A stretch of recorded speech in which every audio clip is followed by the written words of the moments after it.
Jacobs. Well, thank you, Mr. Chair, for putting on this briefing, and Ambassador Foote, thank you for joining us and for all of your work.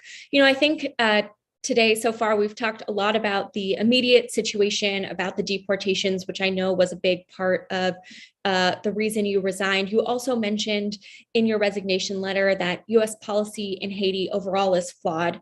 It's clear to me that our policy failures don't just start with this administration, but have gone back much further.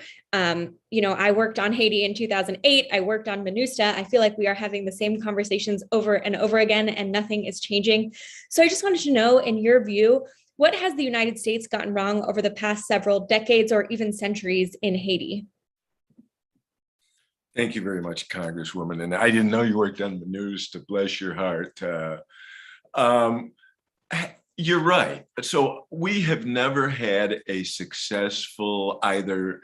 I guess our military interventions have restored stability, but our political interventions have never worked in Haiti.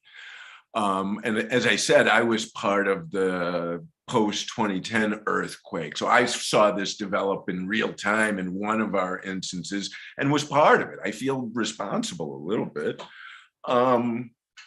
We've always prioritized stability, which is critical, over going after the root causes of instability. And I believe the root cause of instability now is the Haitian people do not believe they have had a voice in their destiny and in selecting their leaders in a long time, because the elections always leave a question, and then the internationals come in and decide who it's going to be. And they strongly believe that if left to their own devices, and if we, the US and the international community, support their solutions, that things will be much better. And I agree with them. The political elite has traditionally just raped the country of its bounty, and the people never get anything. So it's time, I think, for the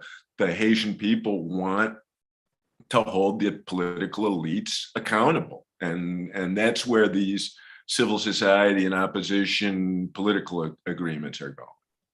Gotcha. Well, my next question was about the root causes of the drivers of violence, but you answered that. So thank you very much. I guess I want to move on.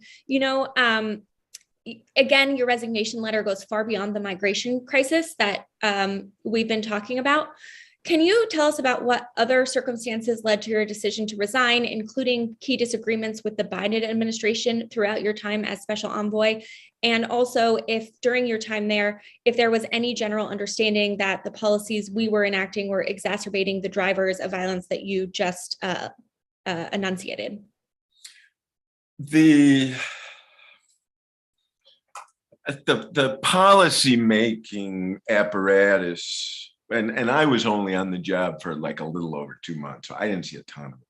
But right after the assassination, I think the NSC got together with principals committees several times, but without having time to get the worker bees at the lower level committees together. And then I sat in a number of meetings with the worker bees.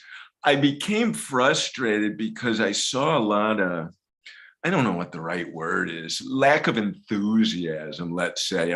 One could say obstructionism, but I'll say lack of enthusiasm by other federal agencies who don't want to play in Haiti right now because it's complicated, it's hard, it's difficult.